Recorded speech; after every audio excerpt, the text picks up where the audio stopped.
And that's one of the things that came up in the water study, was the possibility of having another water tower.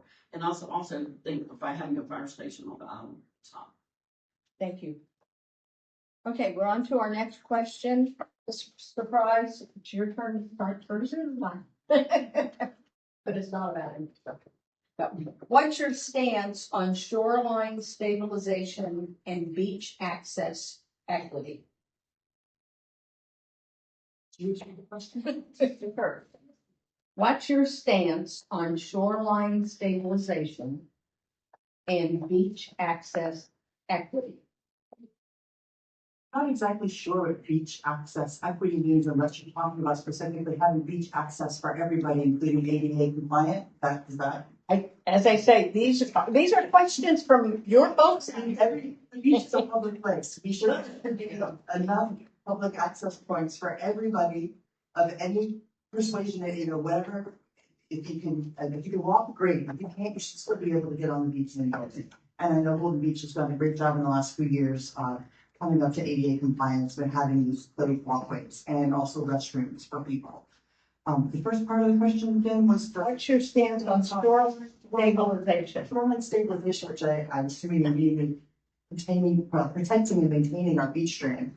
I mean, my opinion, that beach strand out there, that is our #1 amenity. That is why people come here. And the previous administrations have done a great job with the engineered beach project we have.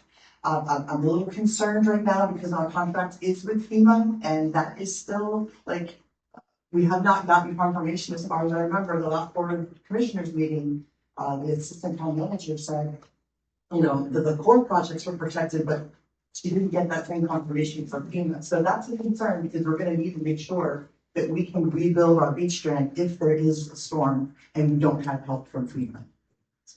Thank you. Thank you. Mr. Hopp, what's your stance on shoreline stabilization and beach access equity? Well, first, I'll address the first part, which is the shoreline stabilization. We have to really rely on ourselves for those decisions going forward, or at least mostly. There's too much trouble going on, if you will, leaning on the federal government for what we need and how we need to do it to re-nourish our beach. We need to be able to pay for it ourselves and be able to know that we can pay for it ourselves. So that means continuing to put funds away to the side, because there's 3 parts that are really important. We talked about the beach. We also need to talk about the Lockwood Folly and the Shalom Infant.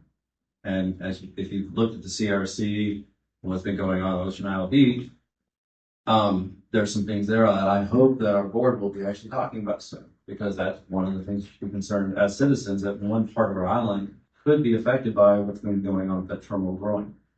So it needs to be addressed. That's one of a small tactical item, but re-nourishment should be #1, period, for anything we do here. We need to rely on ourselves. Now, when it comes to the beach access equity, that's tough. Most of that oceanfront sold out. We don't have a lot of easements left. I think if you look at something, I think we expanded one of our last walkways that things were given to the town, and I'm probably wrong on this, but when the deal came, gave one out in the 1,000 block of Holden Beach. That was very nice. But we don't have any more. So we either have to expand parking, or we have to come up with creative ideas and get people to those access points. Thank you.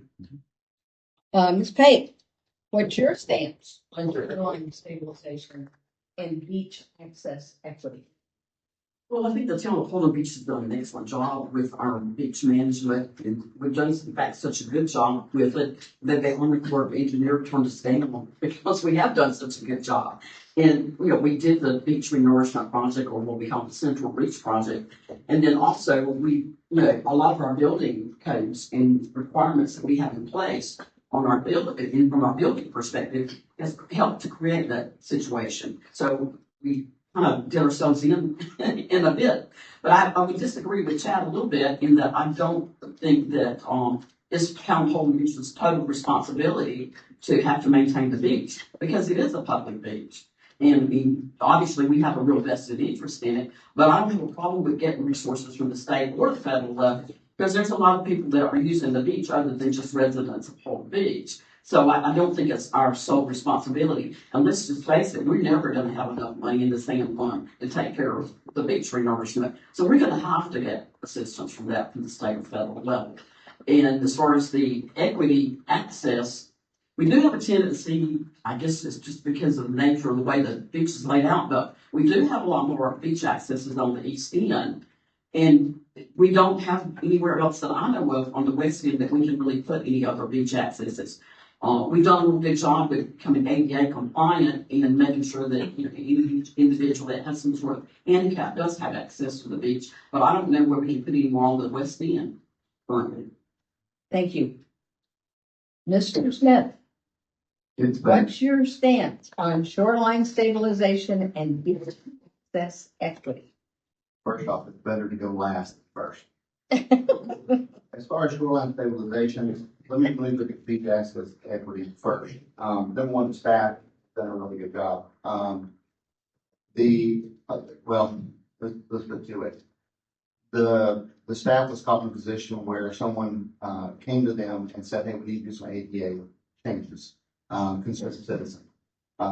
And it wasn't probably listened to as quickly as it should have. And so they went to further up and the United States government got involved. And so therefore we completed an ADA agreement that kind of met some basic minimums. But I will say the intent was not to exclude anybody, but that just became the result. And so, but since that kind of correction, they have just been hammered down to make sure that we have ADA accessibility all over the town. And we're at 35 seconds. So if you want to know what I really think about the whole thing, you have to go to my website. But the one thing I will put on, we are a county beach, we are a state beach, and we are a United States of America beach. We have people from literally all over the world that come to this beach. And to think that we should shoulder the taxpayers for being responsible for funding that 100%, it was about $27 million to do a 4-mile stretch. And that wasn't even the full beach. If we double that to 8 and then you start encompassing around, you're looking at $100 million plus. And so if we've got a tax referendum right here for just a few $1 million that is not going to pass. And so, but if you want to sit there and start trying to do $100 million, I think that's unrealistic. Okay. You could do it, but it's unrealistic. Thank you. Put it on your website. Yes, ma'am. Okay, we're starting with the next question. Mr. Hawk, You get to be first this time. how should Holden Beach prepare for climate-related risks and sea level rise? Well, we started, thank goodness, for what Mother Nature has given us, if you will. So we've done the list for our sewage systems, which has been good. Good news we got there. That's what we don't have a choice, right? If not, we won't have sewer. We have to look at that stormwater plan that was brought out recently. Not all of the areas are impacted similarly. I got to meet with a homeowner on Stanford that 5 homes to the left of her, quite frankly, they don't affect it during high tide. But during high tide for her, she has to move her car. So there are things like that that have to happen. There's arguments of what and where it's coming from. But the truth is, we're watching our water level tables go up. We're watching more and more of our sand go away quicker and quicker. So yeah, we have to do something, but that means we have to depend on ourselves first before we go to the federal government or before we go to counties. We have to plan for these things because quite frankly, we can't be caught with our pants down. Thank you. Ms. Pay, how should Holden Beach prepare for climate-related risks and sea level rise? Well, I think having done the stormwater sort of study that we had done is a step in the right direction because, I mean, let's face it, people don't believe in climate change, but I think it is a reality. I can remember on the canal streets where the water never came over the bulkheads. And now, I mean, even with full moon, it does. And so I think we have to look further than just the stormwaters where it's getting on our boulevard and the canal streets themselves. Look at some sort of strategy. I mean, perhaps I personally think we need to dredge the canals a little bit more often. I'd love it if they would dredge ours because I don't think it's deep enough currently. If they could go down maybe a foot, I think we'd all be okay. So I think maybe looking at that, dredging the canals maybe a little bit more often. And, yeah, I mean, I think Chad's right. Some of it comes on us as individuals for trying to do strategies and things that we can, do in, in dealing with the environment itself. That's where part of the problem is coming from. And, I think that, but I think if we can solve some of the stormwater issues, that'll help some with that, because we have these streets flooding, and just, even the canal streets are the same way. Thank you. Mr. Smith, how should Holden Beach prepare for climate-related risks and sea level rise? I think first you have to be realistic. So here's the reality. We're on a piece of land that's considered a barrier island. I was in the middle of buying my house and the realtor called me. And it's an older house, pre-firm as we call it in the flood industry, and it is ground level. And so he called me and he said, Mr. Smith, I got bad news. He said, there's 3 foot of water in the house that you got to offer. Now, my response was not your response. My response, growing up in Wilmington and Superior Beach and Caroline Beach and all of those beaches, I went, and he's like, well, your house is flooded. I said, they're going to fix it, right? And he goes, yeah. And I said, so what's the problem? Now, I am an insurance adjuster and I see flooded houses on multiple occasions throughout the year, so it's not a shock. It's not enjoyable, that my wife would say, but it's not uncommon. So what do we do to prepare for that? I think I went to New York and was doing floodplains up there, and they built their houses on Fire Island, which is 30 miles out, 3 foot off the ground. That was the stupidest thing I'd ever seen. I grew up at Carolina Beach and Crew Beach and Holden Beach and all these beaches, and guess what we do? We prepare for the rain. We prepare for the water. We elevate our house. So when Tim gets mad at you for building below the main level, he's trying to prevent you and prepare you, but there's a flood coming. So I don't know if it's going to happen this month. We've been good so far, but before it's over with, we're going to have some more flooding on the island. Thank you. Ms. Price, how should Holden Beach prepare for climate-related risks and sea level rise? Well, thank you. I think our other candidates have all made some excellent points. I would like to add a couple of things. I would like to see more of our natural areas, instead of being paved over with grass, maybe especially by the intercoastal waterway, planting native grasses, native plants, pollinators to help keep that sand and keep the shore in. And the same thing, Holden Beach Property Owners Association meeting a couple of years ago, Mayor Holden came to speak and recommended fertilizing anyone that lives on the oceanfront, right? Recommended fertilizing the dunes in the spring and the fall with 10-10-10. Our neighborhood took his advice and did that. And if you go down to the Winding River, seaside of Winding River, and you look at our dunes and you look at the dunes on either side, you can see the difference. I mean, we've had a whole other primary dune that's been added. Just the growth is amazing. So that's something simple, and that's something that the town could essentially encourage people to do, and maybe have a program for those to do that. And again, Dunescape, I'd like to highlight that as a neighborhood where the people that build their houses there, they have to leave everything natural. You're allowed to landscape around your home to make it, look nice. And I think there's exceptions if you want to have a pool or something. But everything else is left natural, so that the stormwater can go where it naturally would go. And we need to do more of that and less concrete. Thank you. Thank you. Okay, we're on to the next question. Hey, you get me first. What steps would you take to ensure transparency and public input on future capital projects? Well, I think that's an important question, because I think transparency is something we feel like we haven't been having a lot of lately. Seems like when commissioners come to the meetings sometimes that they've already figured out what the solution is to whatever the issue is, and there's not been a lot of discussion and dialogue about that. I would like to see the commissioners discuss issues more openly, and I think that's important. And I think it's important that we get input, whether it's doing surveys out to the residents and the property owners. And I feel like it's important that we get input from everybody, not just registered voters, but the other property owners paying the same taxes as everybody else, and they feel sometimes like they're left out. So I think it's important to get feedback from everybody. So I would say doing surveys, just the openness in the meetings itself and asking for input and, I think those would be the important things is to really just, have open dialogue about the issues. Thank you. Mr. Smith, what steps would you take to ensure transparency and public input on future capital projects? Transparency seems to have left.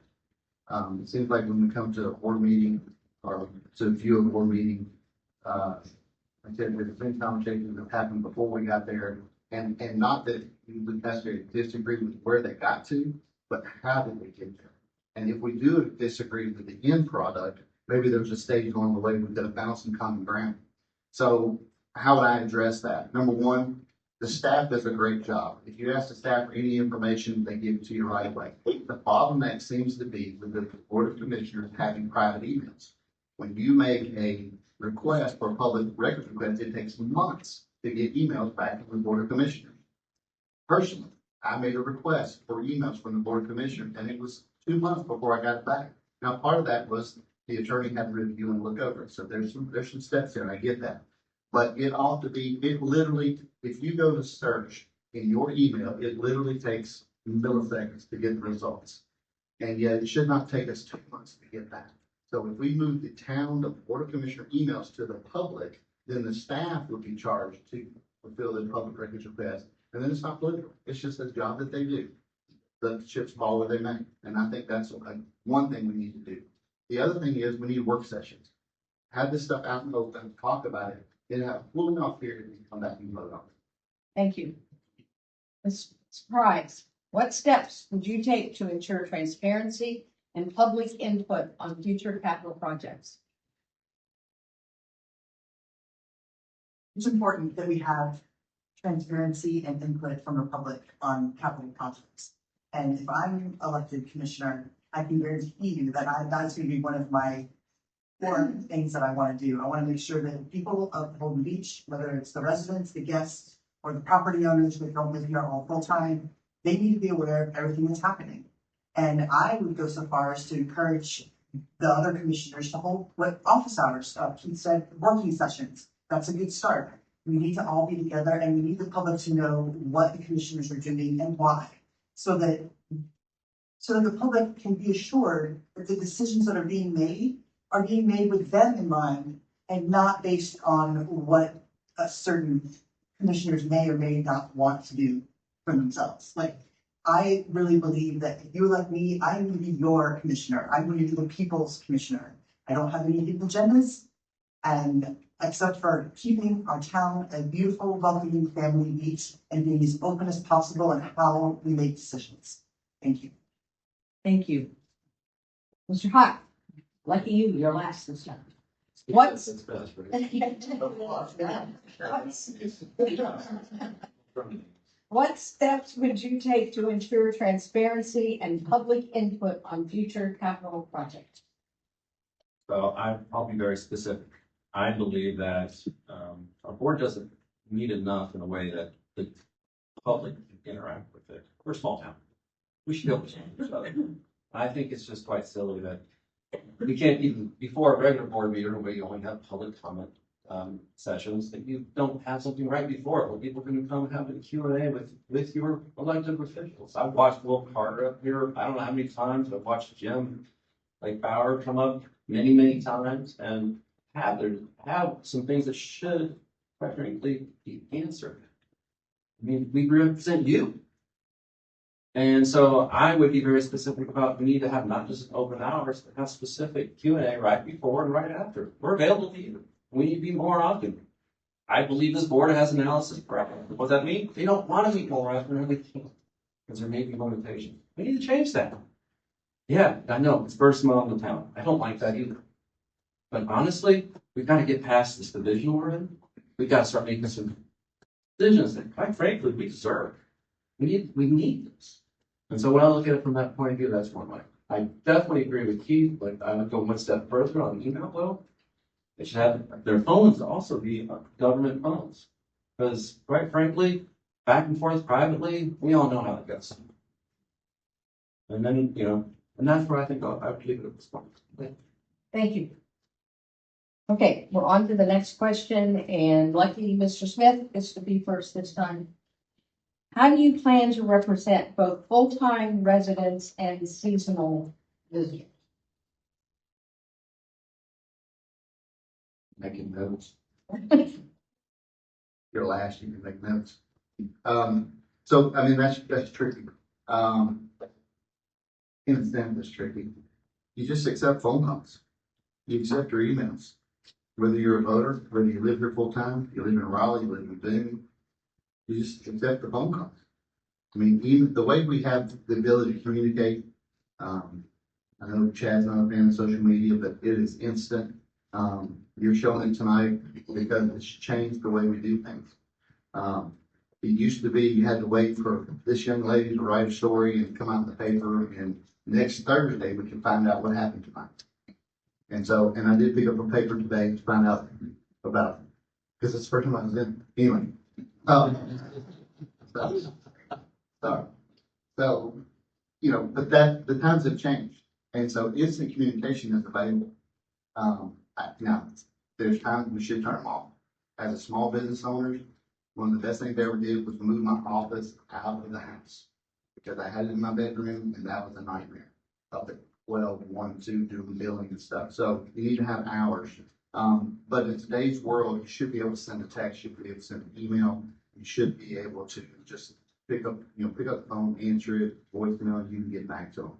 And so I think the way you represent people is you listen to them, you hear their concerns, and you just respond one on one. Thank you. The surprise. How do you plan to represent both full-time residents and seasonal visitors?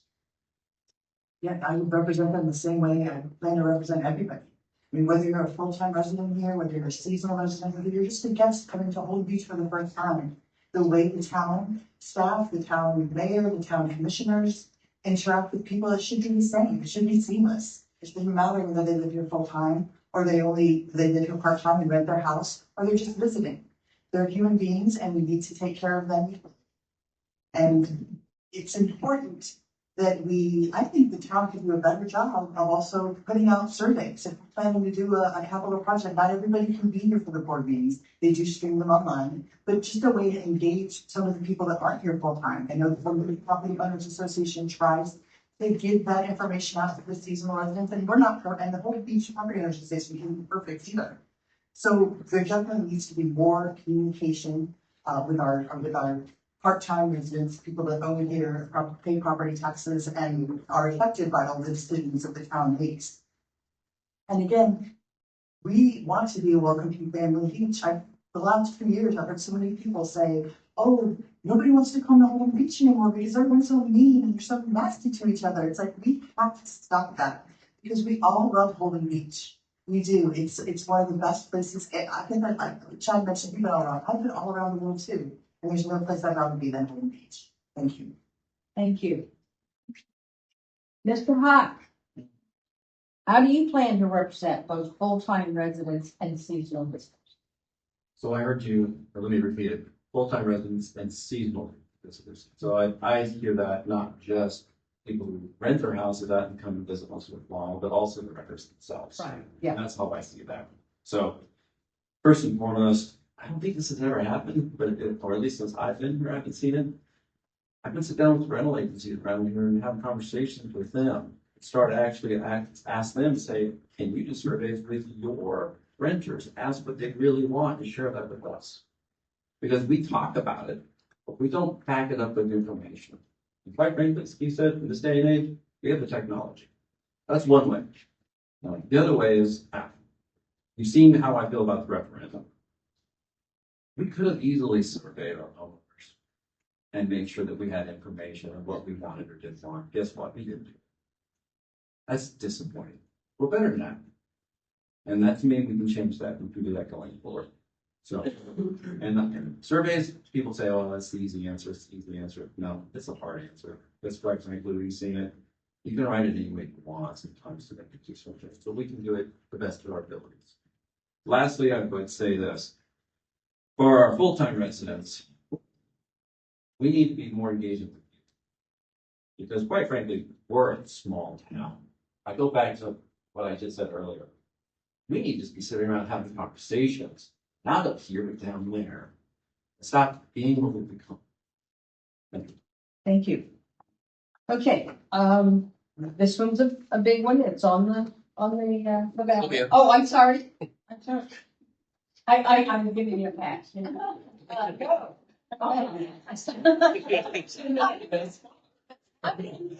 You represent both full-time residents and seasonal visitors. I took the same type of that as Chad did when he said seasonal visitors, because I certainly didn't think of, like I said, I don't count this like and the property owners here, I didn't see them as visitors. They were my first, they called them visitors. So, I think a number, I'm going to read a lot of the strategies. I think as far as trying to get the visitors more involved, I know we have over the years tried to involve in like focus groups, particularly from the recreation side of it, to try to figure out, what kind of activities they would like to have, because, we do like the tie life activities, and we used to do a lot more than we did this past summer, but I know everybody was kind of stretched out. But I think there's probably lots more activities we could do, but I think we need a pulse from, the folks that are visiting here, what kind of activities they would like to see us have, because they always do participate in those types of things really well. And even year round, we do lots of other activities, like our trunk or treat and, those kinds of things. So I can also ask even the residents, what kind of activities they would like to see going on. But I think the communication, you can subscribe to an email address so you can get the notifications of the board meetings going out, or any other notifications that go out from the town. So everybody can subscribe to that and get that email. So that's one way. But I don't know if everybody knows about that, and maybe we need to make a concerted effort to make sure they do. Otherwise, I think a lot through social media, because there is a Facebook page and lots of things are posted there. Maybe post more things there. I don't know, but those are some strategies. Thank you. Okay, now we get to go to the big question. Ms. Fry, I believe it's you get to be first this time. Okay. Do you support the pier bond referendum? Why or why not? That's the big question, isn't it? And I will be honest with you, I do not support the pier bond referendum. I do not think that we should ask the taxpayers to pay to build a pier that cannot be insured. And if I am open to other means of funding for the pier, if that funding does not impact the Part F agreement that we have with the land, and that applies to the pier property land. So it's interesting. I just, I know a lot of people have a lot of feelings about this, but I absolutely am not for the referendum. I don't think that the taxpayer should have to pay for it here. I do think that there could be other ways to fund it if that's what the people want, and I would support that. I would also like that could be on the ballot as early as March, and that's for new schools in Brunswick County. So we don't need to add more here on Holden Beach for our taxpayers. Thank you. Thank you. Mr. Hawk, do you support the pier bond referendum? Why or why not? Simply, we can't afford it. So I think that would be my first part of the answer. Because I look at it from a cost of living point of view. Everybody in this room that's a homeowner got a 17% increase in their insurance. Isn't that great? Inflation is going up. We have more costs that are coming our way. Beach renourishment, stormwater. We keep going through these needs that we have. And I understand why people really would want to do the pier referendum. But I also look at it going, why aren't they more angry about the fact that we don't have a firehouse? Why aren't they more angry that we don't have the right water pressure for our firehouse? I don't understand that. That to me just doesn't make sense. And have a tool in your toolbox. We understand what most governments do when they have a tool in their toolbox. They use it. Will they use it the right way? I can tell you that. No, I don't support it because we can't afford it. But I do believe we missed our chance it's not over yet. I think we have an opportunity that while there's a lot of constraints, the way the Part F was written, and unfortunately we accepted it the way it was back in the day. I think we have a way of looking at it from a private point of view. And I think we missed the boat by just have a discussion. You can be wrong. It's going to be difficult because if you look at Part F, just take some time to go look at it. It's hard. It's real hard what we're going to do. But quite frankly, I'm up to the task, aren't you? Thank you. I'm not gonna skip you this time. Do you support the peer bond referendum? Why? Well, first of all, I don't think we should even be voting on the bond referendum because I don't think it should have even been on the ballot. It was the rushed process to get it on the ballot for this time for whatever reason. But I just don't think we were ready to even vote. It's hard to vote yes or no when you don't have all the facts. And I don't think we have a one side of the equation. We know what's being projected as a not to exceed amount, which I don't think would ever cost that much. But we don't have all the facts. We don't know what kind of profit it would bring in. We don't know what the expenses are. We haven't done an economic impact study. So we only have one side of the equation. So how can you logically vote yes or no when you don't have all the information?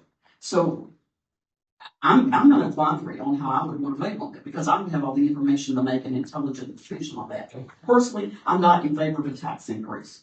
I will say that. I do not think that we should raise taxes to pay the pier. I don't think that there's projects that I think that a bond referendum is more amenable for, but I don't think it should replace the pier. I think there's lots of other ways we can repair or replace the pier without doing the bond referendum and without the tax increase.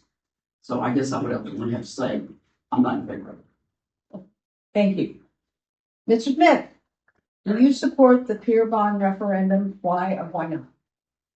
So when this was first proposed, initially I was against it. I thought that it was premature. I thought there's a lot more information we need to find out. We don't even know what kind of income it's going to produce. So it basically what we said, or what the board at the time said, was we're going to borrow all this money, and you got people over from the community saying, hey, you know, you could get grants, you could do fundraisers, you could do sponsorship, you could do public-private partnership. And I said, no, that's too difficult. The best thing for us to do is to let the voters decide to put it on their backs. And then that will give us a clear direction on where to go. Well, I don't think that's the right approach. And so we are a county beach. We are a state beach. We are a federal beach. Leland, North Carolina, it doesn't have a beach. They're getting money to build water access to waterways in the tune of $443,000 this year. And so we didn't ever ask for those funds, but we never got those funds. That's all we got to do is ask. And at the very end, I think what you're going to find out is there's resources elsewhere that you don't need to do wrong. And so after a lot of consideration, after a lot of thought process, I whatever the will of the voters are, but I don't think I'm going to vote no. That's what I'm going to vote no. Thank you. Interesting.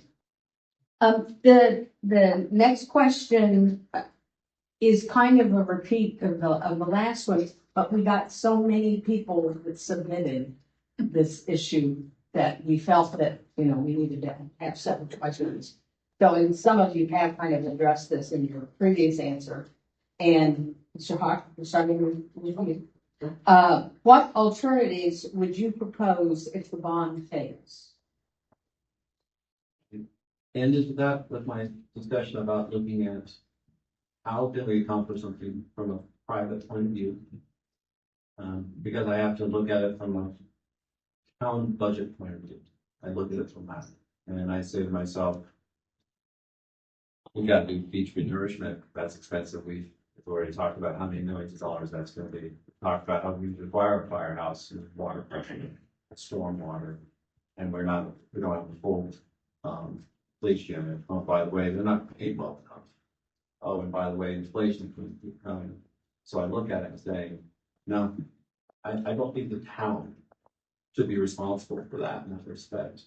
We're responsible because we made the decision. But I would say this, we have to look at elsewhere. And there's alternative ideas. It may or may not be a pier. I don't know. I don't like using our money towards it. I just don't. But I think there are ways of looking at other directions. But I'm going to keep saying it, it's going to be hard. We signed up for a grant that has put an anchor around this property, unfortunately. Is it workable? It's possible. But quite frankly, it's going to cost us a lot to even look for private options for this. And that has been my point. Thank you. Ms. Page, what alternatives would you propose if the bond fails? Well, I think there's lots of other options out there we can take a look at.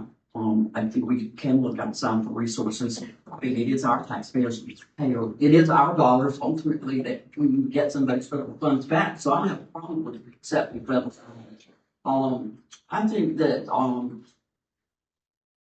public-private partnership is about to be looked at very closely.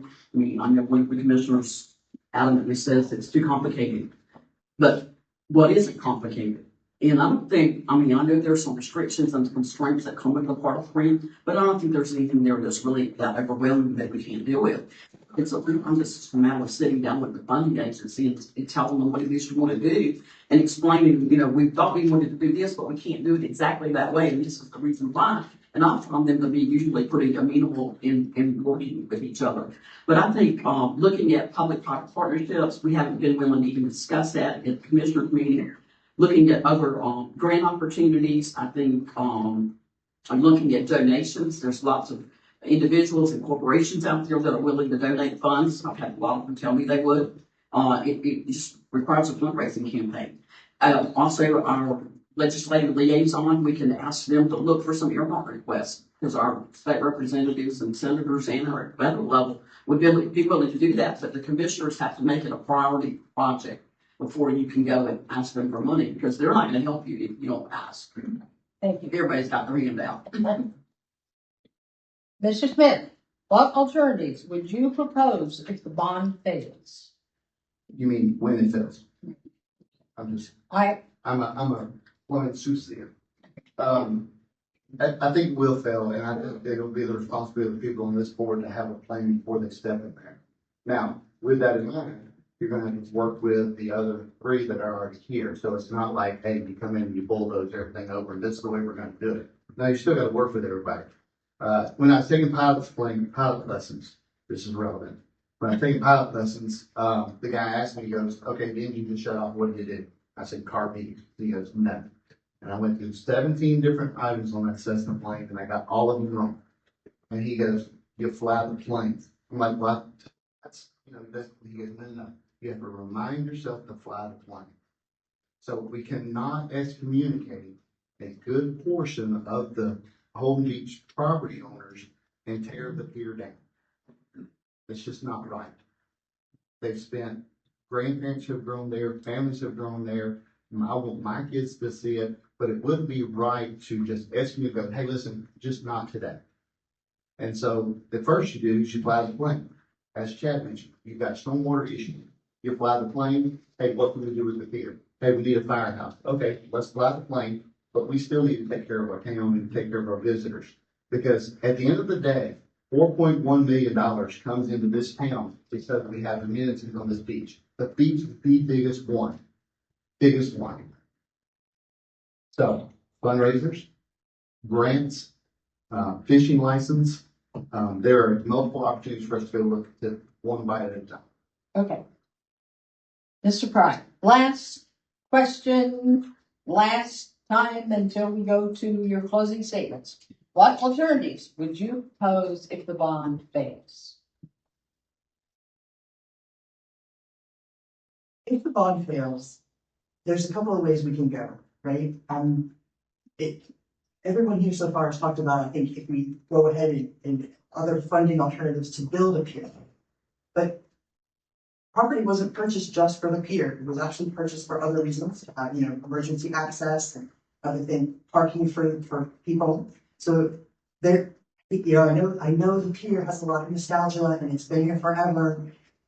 But maybe there's another solution. Maybe we don't have to have a 1,000-foot pier. Maybe we have something more like Oak Island. Maybe we build something that's a beautiful, welcoming amenity that incorporates paid parking, incorporates a nice area for people to have food so they can picnic on the beach, place for food trucks to come. I mean, there's a lot of different things that could be done with that property and that we all should be talking about instead of just hitting the television, oh, we have to save the pier, because that's not compromise. If the only thing you're doing is saying, well, we gotta find a reason, a way to build this 1,000-foot pier or nothing else, that's not compromise. And like Chad has said and other people, we just don't have the money to focus on building a brand new pier right now when we've got other significant infrastructure issues that we need to make sure we have money for so that people can still come here and enjoy this beautiful beach that we have. Thank you. Now, time for your 3-minute final thoughts on what we need here in Holden Beach, your vision for the future for Holden Beach. And Ms. Pate, it's your turn to be first. Well, my vision for Holden Beach is that I would like to see a very cohesive community come together so that it would be truly the family beach that we've had that mantra that we are, because we haven't been acting like that lately. And that's my vision for Holden Beach. And as far as the amenities are concerned, I think it's important that we continue to look at avenues to create other opportunities for amenities, because if we don't have those types of things, our visitors are looking for those. And unfortunately, over half of our revenue base for our budget comes from occupancy tax. And if we don't have that, then that means your taxes are going to be increased. So it's important that we have a balance. I think we have lots of folks here that are retirees, and that's wonderful, and they want quiet and solitude, and I understand that, because I like that too. But I do like the beach, and I do like to have go to activities. But I think we have to have a balance with that. And as far as the pier is concerned, Maria's right. That property wasn't purchased for just the pier. In fact, the pier and the building that was there just came along with it. It was a land purchase. And that land purchase was for the parking, and so that we could have beach access and emergency access, which we wouldn't have currently if the town didn't buy that property. So I'm glad they bought the property, but I also don't want to see a $3 million parking lot sitting there. I think we need something there.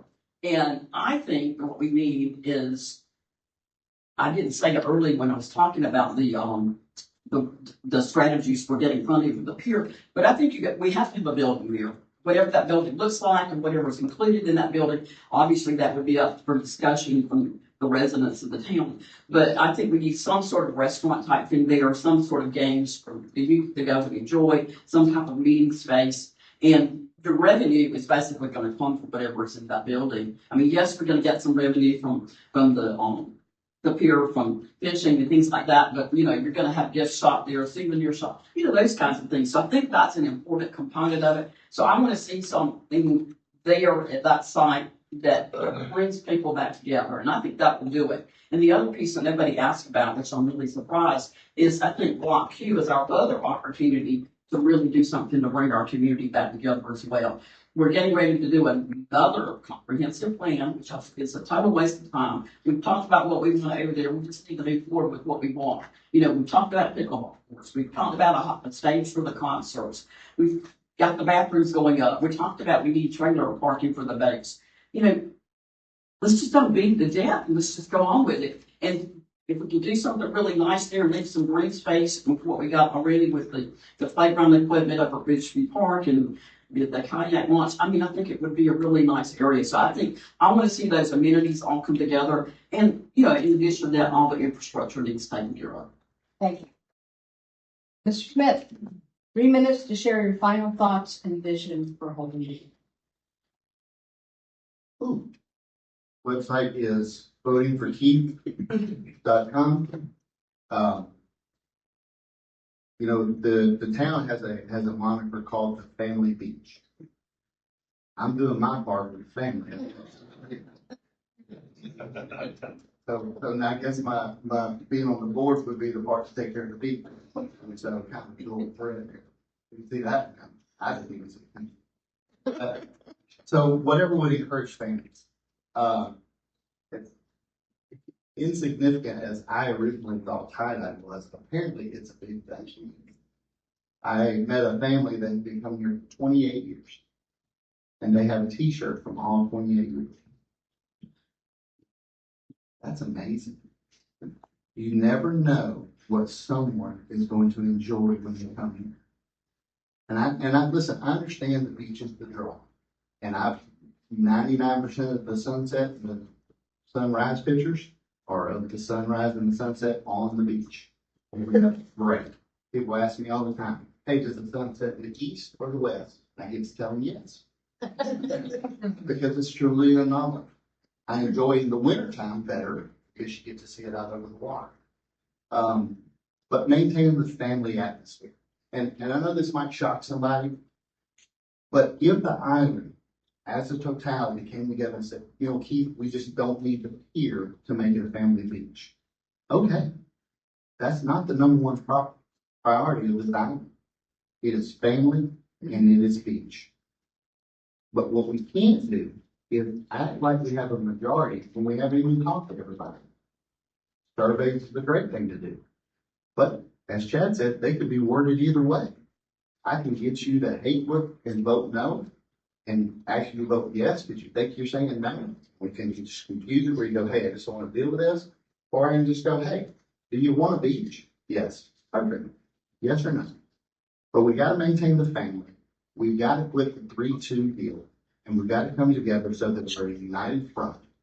And right now, as Chad has spoken many, many times, we are just like this.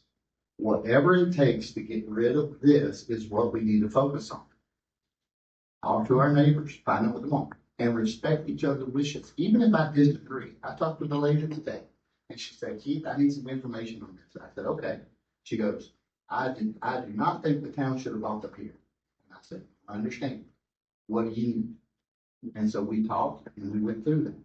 I had a great conversation with Peter Free. If anybody knows that conversation, we are this far apart. And we sat and had a conversation. You can have conversations with each other, blend this place back together, and we can be a family beach again. Thank you. Mr. Price, 3 minutes to share your final thoughts and your vision for Holden Beach. Well, again, I just want to say thank you to the league today. Thank you to my fellow candidates for coming up here and doing this. Thank you to the League of Women Voters, I'm over Keith here. And thank you, Nancy Garland, for moderating it.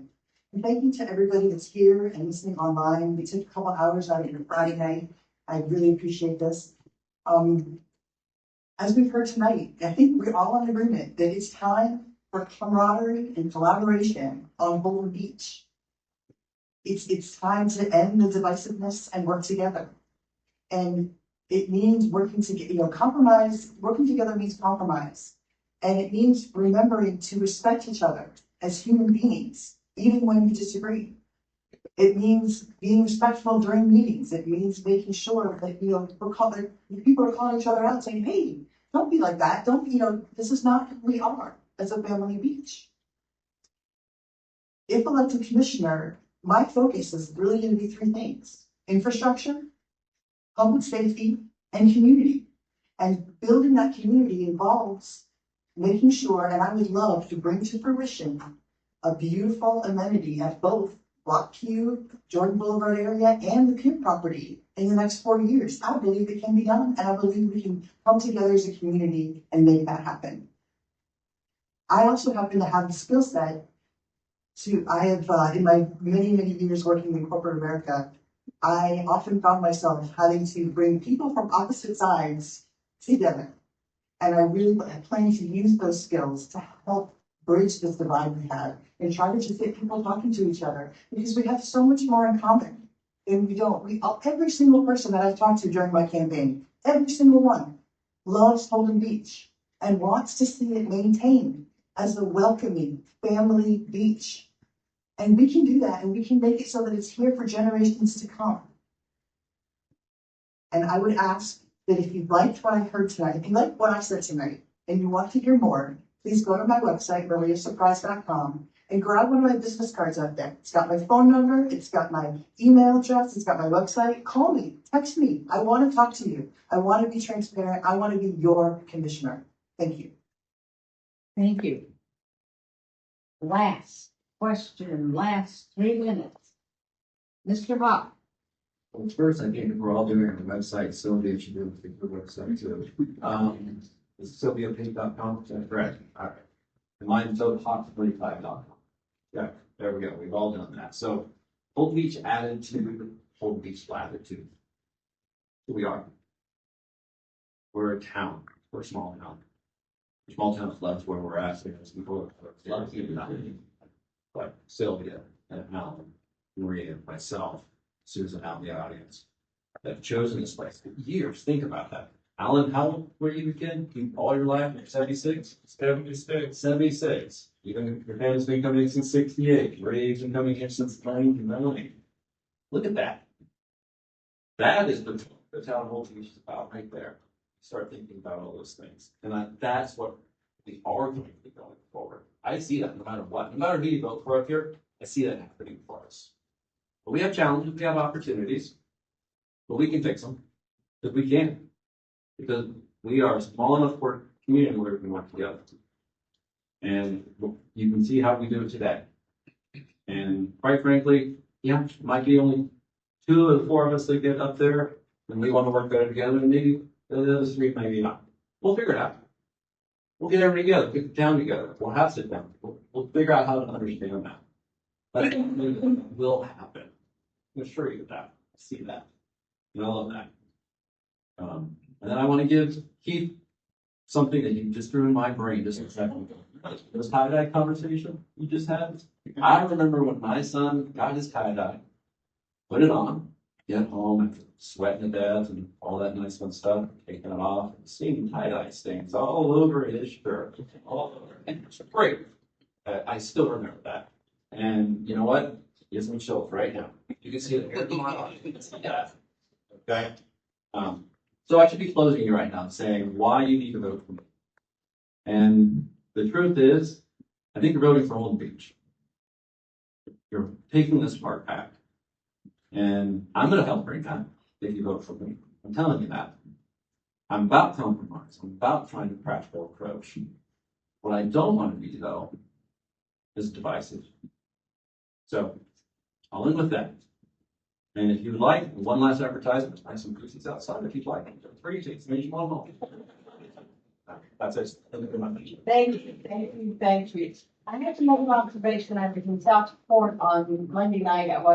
And everyone loves their town so much. I mean, it's just wonderful to see people that are so devoted to.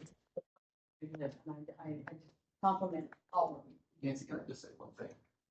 We need to pay for an hour massage for Kate. I want to make sure I was. Thank you. But I want to thank all the candidates for your thoughtful and sometimes funny, we know you have control, to the audience for your civic engagement. And we encourage everyone to visit vote411.org for personalized ballot information, so you can make your voice heard on election day. Also, based on what Kate's been doing, this is available if you go to Facebook at www.facebook.com/LWVLCF. That's League of Women Voters, lowercase